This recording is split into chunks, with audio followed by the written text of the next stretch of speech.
Hi and welcome to my channel. Thank you so much for being here today. You know, the end of summer and the beginning of fall in Europe is a really interesting time because that's when everyone all of a sudden remembers that winter, cold temperatures, the need to keep your homes warm, those things are just several months away. Well, this year, before fall even had a chance to begin, the European economy is already in a state of a crisis. Once Europe's largest by GDP economy, Germany, has been in a state of recession and economic collapse since early spring. In April, it entered recession officially. Germany used to be the fourth largest economy in the world. It used to be the biggest economy in Europe.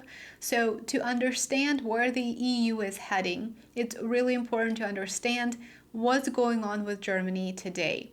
Sanctions and the lack of cheap Russian gas hurt Germany more than it hurt Russia.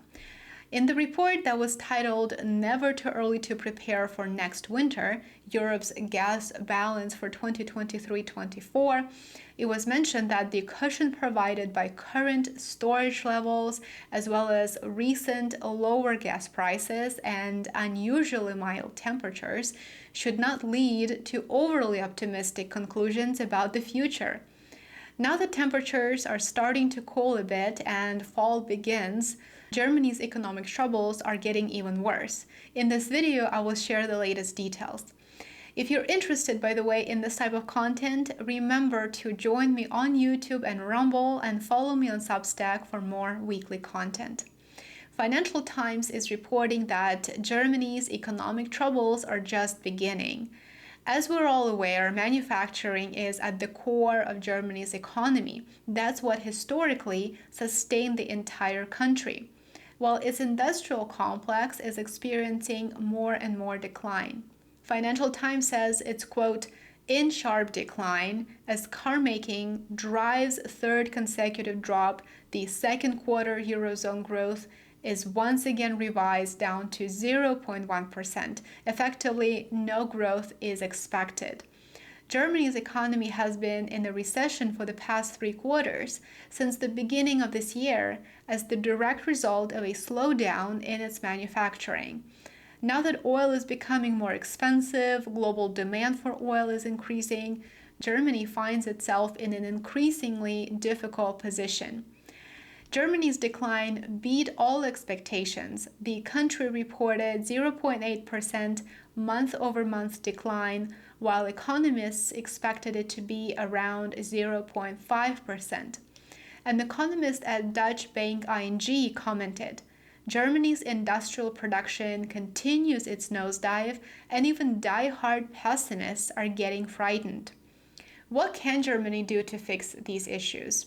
It would have to address 3 biggest reasons that drove it off the cliff.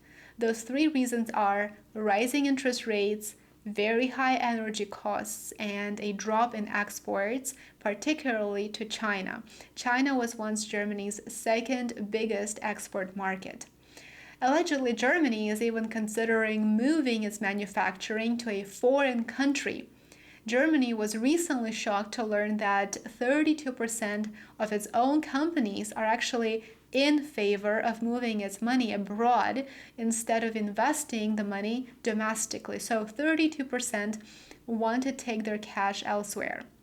The country's biggest chemical company is investing 10 billion euros to build a plant in China. In my opinion, this move is most likely driven by environmental regulations that were imposed by the EU that probably make manufacturing virtually impossible, extremely expensive in Europe. I would argue that there is no solution in sight for Germany because these 3 reasons that I just mentioned that resulted in its economic collapse cannot be fixed easily. Let's start with interest rates. The head of the European Bank, Christine Lagarde, just several days ago said that she is committed to keeping rates restrictive for the time being, as long as it takes, essentially. Why? Well, because the targeted 2% inflation rate is the main goal. Nothing else matters. The second reason Germany's economy has been stagnant for 3 quarters now are high energy costs. Well, this is particularly important for manufacturing. Without cheap energy, the cost of manufacturing isn't sustainable. Germany has to import gas. We know there is no pipeline now. Germany has to import crude oil products and it has to import electricity. Consumers are struggling as much as companies. For example, this is the average electricity bill. The cost surged in 2022 and it remains very, very high to this day. Germany is paying more and more for gasoline. I think this winter might be really challenging if it's a cold one. As you can see here, gasoline is becoming progressively more expensive. The third reason is the drop of exports, particularly to China. For 7 consecutive years, China was Germany's main trading partner. The Federal Statistical Office reports that the People's Republic of China was Germany's most important trading partner in 2022 for the 7th consecutive year. You can see here that in 2022, the trade did somewhat decline, most likely in the second half of the year, and it declined by $10 billion. According to Germany's official sources, vehicles were the main product exported. It is because of Germany's economic troubles that the EU cut its official estimate for Eurozone growth down to 0.1%. Previously, they forecasted it to be around 0.3%. Economies of Italy, Austria, and Ireland are forecasted to slow down too. Germany doesn't have anyone else but its foreign policy to blame for its troubles, most likely. While it was one of the slowest countries in Europe to recover from the pandemic, sanctions, immigration, and foreign policies really made a substantial dent in its economy. After ending its reliance on Russian gas, Germany has been buying gas from Norway and from France at much, much higher costs. It's buying more LNG, which is very expensive to transport. As you know, it cannot be transported via pipeline. So as it's looking for ways to find cheaper energy resources, it might be a while until its economy shows any signs of recovery. And with that, of course, the European economy is likely to follow the same path. Now I would like to thank the sponsor of this video, the company that you are already familiar with, ExpressVPN.